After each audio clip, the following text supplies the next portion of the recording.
Hello and Merry Christmas. This episode, we're going to talk about what some of our favorite toys that we got growing up in the 80s for Christmas. Lots of them. Lots of favorite toys. It's tough. It is. Hit the tape.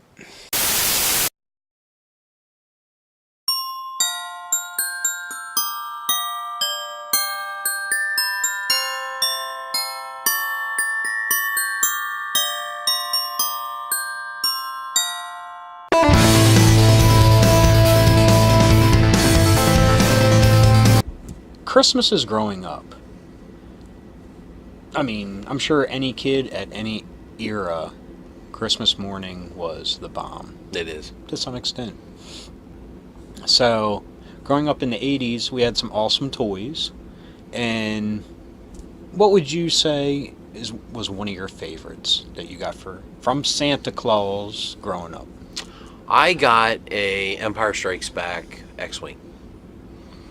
With the R2 push and open up the wings and had the little button in the back that made the front little light, light up. And I can remember that Christmas very vividly because, see, the Star Wars toys didn't come with the action figure. So when you bought the vehicle, you did not get a figure with it. Correct. So the cool thing is that particular Christmas, which was probably 82 or 83, if I'm thinking about it. Oh, yeah. I got the X-Wing. I got the X-Wing pilot Luke. And I got Luke in Bespin. Nice. So to me, you know what I mean? I remember interchanging those characters, you know what I mean? And then my grandmother got me Yoda. So I can vividly remember sitting there while the rest of the world transpires around me, as we all can relate to about a Christmas, you know what I mean? Playing essentially Empire Strikes Back. You know what I mean? I can vividly, that is one of my more fonder memories from a child. So, you? One of the biggest, still to this day, the Dragonfly from G.I. Joe. Oh, great toy. That stands out as being... Wild Bill, right? Yeah. Yep. But this was a time of when you're a kid and a fan of something, especially in the 80s, you don't have any way of knowing. To me, this was something I didn't even know existed. So that had the instant, the added flair to it. Yeah. Yep. I mean, but that's how it was. You'd see a kid at school had a figure where's that? Oh, they're in the stores now. What? Yeah, it wasn't like it is. Yeah, absolutely. Yeah. You didn't have 37 toy blogs and, guys like us talking about toys and whatever else. But no, I agree with that. That what a great gift that is. Yeah. Right down to the button on the side with the propellers. Yep. And they were rubber tipped. I mean, oh my God. The thing about toys back then, they were made from so many different textures and materials. And nowadays, it's if we can punch it out in one mold to save money, let's do it. And we'll just paint. But, yeah, that was... Oh, God. Love the Wild Bill figure. Still one of my favorites. Except for the damn molded guns into the hips. It's the only downfall to that figure. Yeah, I wish those Colts could come out. And the 25th anniversary. Yeah, absolutely. They corrected their mistake. I agree. No, you're right. You're right. What's another one that you had that you can remember? Well, I mean, if we're going to talk a G.I. Joe, and I mean, like you said, growing up in the 80s, there wasn't many Christmases that weren't either Star Wars influenced or G.I. Joe influenced. So I'm going to basically whip out the Holy Grail. Probably 86, maybe 85. I got the Command headquarters. Nice. And that was like I remember it because obviously it was a big gift wrapped. And remember that box was huge. You know what I mean? Yeah. I had no idea what it was. And my parents specifically sat it at the back. So I had to dig my way or open my way to you know what I mean? I've had one of those, to get to that to that box. And you know what? Here's the thing. I remember getting it, I remember the feel of it, I remember everything. But there is something that needs to be really discussed about the G.I. Joe toys that, we look back at them with such awe and wonder. Yeah.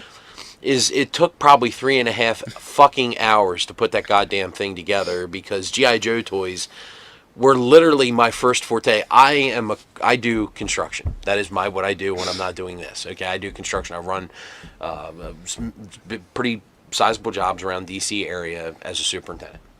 And I can tell you the reason that I know how to build things is because of G.I. Joe. The G.I. Joe action figures, all of the play sets, they all came in multiple parts and pieces, and you had to put them all together. And it's just, I remember that. I remember getting the gift, but I also remember my father and I putting that thing together until lunch or whatever it was. I don't think things aren't that difficult anymore. No, God, no.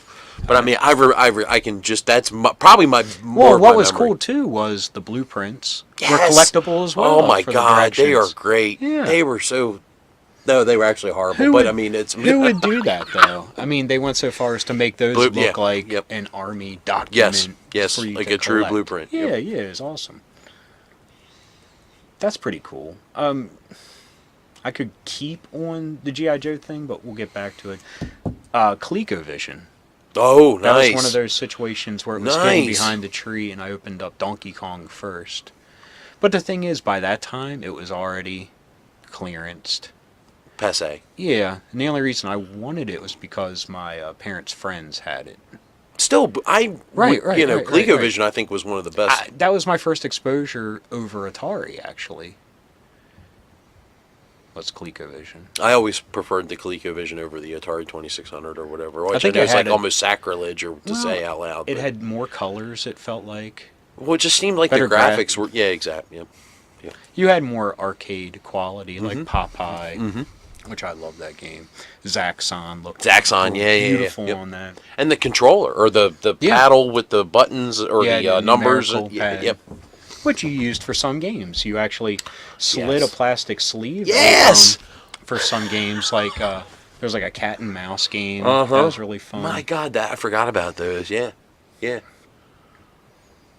They were That was a great system.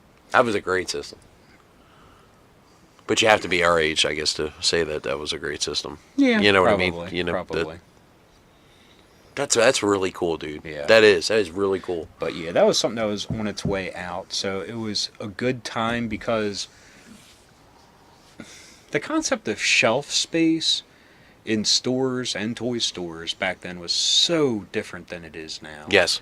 Where they still doesn't sell. Right, they still had ColecoVision games. Hell, I think some were even still produced here and there, but they were at clearance prices and they just stayed there.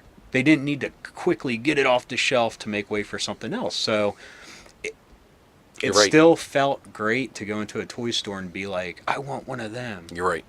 My parents were happy because it was super cheap, but I didn't care. It was just a new game to play. So yeah, that was a big one. I gotcha. So what's another one? I agree. It was one of the, I didn't get it for Christmas, but I remember getting a ColecoVision. Yeah. I never had the Atari 2600. You know what I mean? So it just went right from ColecoVision and Nintendo. Yeah, me too. Well, I think I had the Action TV or something in between there. Action TV. Remember, it was the stupid jet fighter game, and it had like the little screen or whatever that came out about somewhere in that time frame. But anyway, that's which we've actually said this before, or in one of our earlier videos. It was the iWing. Yeah. And kind of like to your point, it was probably the year Return came out.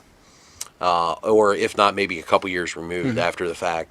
And I am sure that my grandmother got it on clearance because, like I said, it was like 2 or 3 years after Return. It was, and I kind of remember like not being thrilled that I got it. Because I was definitely more into G.I. Joe than I was at Return into Star Wars toys at the time. But the thing was actually like one of the best toys I ever owned, just because of the simple fact of the independent cockpit and the simple fact that the way it would land and it had all the outriggers. It was just one of those well-crafted toys. Yeah. And Kenner had a lot of great toys. It really did. Well made. Sturdy. I can tell you that that was given away. It was not broken. Right. Does that make sense? And like I could freaking have my head examined right now, but that's we all went right. through, Exactly. We all we all have that issue, but that was a great toy. To the fact that even now, from time to time on eBay, and I don't do this very often from toys of the '80s. I really don't. I mean, I kind of check it out and see what they go for in secondary market, and I'm not even interested in like mint in the box. I just want one, Right, you know, yeah. that's Same here. you know, and just one of those things I'll get to one day. You know what I mean? Oh yeah, You know, definitely have those. but and yours, your next one? I'm assuming it would be a Fisher Price little doctor set. But Like it the came- little plastic case with all the. Well, this came Oh, with okay. a cloth case, a Okay. blue one. I don't know if it was something my mom made, or because she did a lot of sewing back then, or was part of this little kit. But I can just, for some reason, remember that. I was really young, but just stands out as. Like stethoscope, little. Yeah, I got you. Yeah. I got you. It's one of those things I'll never forget. I mean, Yeah, I hear you. it is what it Absolutely. is. But Yeah, it is what it is. I know. Hey, look, you know, your memory is your memory, Right. and you got some playability out of it. So, Oh yeah, you know, definitely. I'm with you. I mean, But can't really comment too much on it. I mean, my kids had the same set, just a newer. Yeah, the everything, newer model, plastic right. box and everything. But yeah, it's a innovation, I guess, that hasn't. They have not tried to change it. It has worked yeah, 40 years ago, and it it's works working now. today, Yeah. right? Exactly. And kids love that kind of stuff. Oh, yeah. You know what I The mean? exact same mechanics. I'm and with everything. you. I'm with you. But anyway, what else can you remember as being one of your favorites? Well, it wasn't until much later, but you know, we talked about how VCRs were so expensive. Oh, yeah. And we talked about how the tapes were so expensive. You Yes. know what I mean? Yeah, because you're getting the rental versions, Right. Which are made tougher, apparently. So my mom and dad, which this is gonna, you know, hit to a lot of people's memories. I had the Star Wars collector set, and this was probably like '88 or '89. I know it wasn't the '90s. I know for a fact because, you know, by '90 we had already had 2 VCRs in the house because somebody could figure out we could tape off of one onto the other. Yeah, yeah. Like we all made that decision. Anyway, but I remember because it had the original theatric covers on the VHS tapes. You know what I mean? And it came in a larger box, so all 3 were together. And that was like, so God knows what that thing cost. I couldn't even begin to Right. comprehend. But that I know that particular Christmas, I didn't get much more than that. So that kind of gives you a perspective Oh, of yeah. how much it Yeah, made, yeah, you know. yeah. But I can tell you, probably one of my fondest Christmases. And it wasn't that it wasn't a toy or anything else. It was the fact that I can watch these anytime I want now. I don't have to wait for Christmas Eve when they run Return of the Jedi or Christmas night or whatever holiday or that cool weekend where they're going to run all Yeah, 3 yeah. of them or whatever. No, this was, I want to watch Empire. I want to watch New Hope. You That's know, awesome, yeah. I can vividly remember that specific Christmas, and I remember, like, Christmas was at our house. So my aunt and uncles, my cousins, my nieces, my family would come over, and my mom would put on this massive spread and whatever else. And, and I remember that night, like, get the hell out. Everybody leave. Go, go, go, go, go. Because, I mean, as soon as they were out the door, whoop, Empire Strikes, whatever it was, Return of the Jedi, I'm going to watch, you know, and That's I awesome, probably yeah. stayed up until 2 o'clock in the morning watching Star Wars movies because I could. And Yeah. that was more it than anything. You know what I mean? Yeah, That- that that sounds was, like an awesome memory. it was a great memory. My mom actually popped popcorn for me because we had the one that had like the funnel that came out of the. Oh, yeah, yeah. Remember the Yeah, my parents had one. I think we used it once. Yeah. I don't even understand how the physics of it worked, but my mother, you know, and I remember it was magic to me. But anyway, my mom made me popcorn to watch. awesome. Yeah, so it's one of those little. Yeah, back in the days where you actually had to work to make popcorn. Correct. It's not like you just throw a bag in a microwave, hit a button, and walk Yeah. away. You know. So anyway, Yeah. you know, but that was one of my more fonder Christmases, believe it or not. So, you? See, this was a weird scenario. Most of the time when I was growing up, my mom didn't have a job. She Okay. stayed at home. But when she started working, one of her first jobs, they had a toys section. Okay. And that Christmas, it seemed like she was making up for past Christmases. So I was a little bit older, but I got a Fur Skins, which was The old Xavier Cabbage? Right. Yeah. They were well-made toys, man. They were. All They're those Xavier were beautiful teddy bears Mhm. in their own right. But this dude had hunting gear and was in camouflage, so he's manly. But I mean, this had to be. I was in middle school, but yeah. But for some reason, I still think it's great. I mean, it's at my parents' now, but Mhm. one day I'd like to get it, kidnap give it. Yeah. Probably my fondest, believe it or not, and it was right when um, Return of the King came out. Okay. So this is fast forward to many years. I wasn't a kid anymore.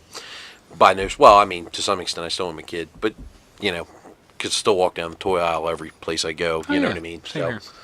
But my wife did everything in her power, and there's a huge backstory to this, and I will always remember it. But she got me the Enderil, the replica sword from Return of the King. Yeah. Okay, and she almost had a small aneurysm because she had gotten it off of eBay and was sweating the shipping and tracked down this poor seller. And she told me the story about trying to get that thing to Christmas on time. She was sweating it so hard. So it is to this day, it's one of the things that I truly still, it's like one of my favorite, you know what I mean? My favorite awesome. fandom. Yeah. But the part that makes it interesting is what my wife went through to get the damn thing. Oh, You know yeah. what I Oh, mean? yeah. So the backstory to it. And it is truly one of those things that I do enjoy. And the fact that she put it all together without any help. You know what I mean? Without, Yeah, you know what yeah. I mean? So that is one of those. It was a really great Christmas. It really was, and the kids were the right age. You know Yeah. what I'm talking about. That Yeah. our kids, and that's the fun thing about being a dad, is you have all those great memories from the '80s, in our case, Yeah. and now your kids are little. Mine are Mm-hmm. older, but the fun part of Christmas is back again for you because yeah, the kids are, definitely. opening the toys. You get to see the fun of that. I Yeah. think that's the best part of it. Yeah, and it's cool when your kids are into things you like that you Yes. haven't. Believe me, I haven't forced it on them. They like. They what tend they to. like. It's funny how they gravitate towards. So yeah. I have fun hunting down some of the toys because I know I'll get a chance to play with them as well. And in turn, it's fun for me to hunt down the toys for all my nieces and nephews because we've talked about it before too. I mean, it's a reason why we bought G.I. Joes. There's a reason why we played with Star Wars toys. We didn't have the comic influenced toys like we do now. We didn't have them. Yeah. So I mean, if we had grown up in the mid to late '90s and we were in our toy playing years, even though we bought these toys anyway, Oh, yeah. we would have played with those X-Men toys. We would have played with those, So the cool thing was having nieces, having your own kids, having nephews, and Uncle Chris, I would really like a Playmates Galactus. Do you now? Yeah. And it's looking for it, That's finding awesome. it, giving Yeah. it to him, and using the excuse, well, let me open it for you. So you can play with it. And then when he's done playing, he's playing with his other or whoever, you know what I mean? And you pick it up and you're like, it's a pretty nice toy, really. Yeah, So, yeah. so that's kind of, to me, I enjoy that. I enjoy that aspect of awesome. it. So, Let's see what our time is here. Oh, we got a couple more minutes. I honestly, can't think of that many. I mean, since we're talking about later, this had to be, I guess, around 1989. The big gift that I wanted that my parents got me was the DC role-playing game by Mayfair yeah. Games. I still love it. It was weird. I grew up 100% Marvel, but then around the 89 or something, I jumped to DC. So getting the role-playing is a Rounded cool that box out set. for you. Well, yes, but it also gave me, which I still love today, but reference books on looking up these characters. Well, it's a And- love we mutually share, but Yeah, yes. yeah. Yeah. and seeing what their powers are and background and everything. So that that still to this day is an important resource I gotcha. for me. So Well, all those old gaming books, all those old resource books, they were all fantastic. They really were. They were great books. I mean, it's how we kind of threaded together the Star Wars mythos, to be honest. some of those old. Oh yeah, You know what I mean? Yeah, definitely. I agree. Yeah. No, the DC role playing game was fun. Yeah. Didn't get to play as much as I would have liked, but Yeah, that's just the way yeah. it seemed to shake out. But Yeah, it was a nice system. The box set came with cards of all the characters too, Yeah. which was pretty cool. But anyway, do you have any more you'd like to share? First of all, Christmas is my favorite time of year. It's no secret. It is, and I enjoy it, and I enjoy it for a multitude of reasons. But, the best part of Christmas has always been and always will be, just more or less for me, was giving gifts. So will add that one of my favorite gifts that I ever got was my father, who is not a dork at all. Not even. I mean, there's nothing. Not a lick, not a bit, not whatever. I had a thing for swords, and when we were growing up, at least it's the way it seemed. If it wasn't a lightsaber, you weren't going to get it, because there was not like toy swords. It's not like the knight sets or whatever. No, they had those cheap plastic ones that you whack something a couple times and it would bend. But they were far and few between. You know what I Yeah, mean? and they came with that little shield and helmet. Yes. Kind of thing, yeah. Well, I actually got one of those in the black netting. Okay, and my dad is the one who got them, and I didn't know it at the time that I got the gifts, but my father, who covered far more of the state than anyone else that I knew, even now, I mean, just because of where his job took him and everything like that, he found that set. That's awesome. And brought it back, and I didn't get that rest of that story until way older. Way older. So looking back at it, it was like the forethought that my father actually thought, a boy would like this, whatever it was. And it grew out of the love of Clash of the Titans. That's really what it became, because that was one of the first. Yeah, I think that. Yeah, same. Yeah. You know what I mean. So, and the fact that it came with a shield, right? Come on, the helmet, Yes. and the sword. So it was just like I could be like Perseus. But anyway, that's probably one of those little, like I said, great Christmas, but it meant more Right. when I got older and I got the rest of that story. yeah, you know what I mean? So. No, that's understandable. Something just popped into my head that I almost forgot about, but one Christmas I got Crossbows and Catapults game. Of course, I had no one to play with, so it's just me using the catapults to knock down the bricks, but that was something that excuse me, the commercials I just had awesome. to have it, right. They were great. That was one of the great ad campaigns. To the point where I had completely forgotten about it until you said something. But that was I never had the game. That was something. It was something I had asked for, and you know what I mean. Oh my God, man, that's really cool. I'm sorry, it's a blast from the past. That's really neat. That's cool. That's really cool. But I think that's it for me. Yeah, we're good. Hey, listen, been a fun year for us, and this is the end of the year, and it's our Christmas episode, and more importantly, everyone out there, our original 11, 12 subscribers to our 50 that are now, thanks for the Thank support. you for everything. Yeah, we really appreciate it. Next year's going to be hopefully a little bit more. We're going to try to get the merchandise we tried to do this year, but just couldn't ever get it together. But we got logos now. We got some other ideas. Yeah. We're going to, but we want to say Merry Christmas, everybody. Merry Christmas. And Happy New Year. And we'll be here. We're going to be here after the New Year, too. So, Yes. So have a happy, safe holiday season. Yes. Merry Christmas. We mean that. Happy Merry Hanukkah. Yes. Happy Hanukkah as well. So keep being rad. Stay dorky. Merry Christmas, and we'll see you next time.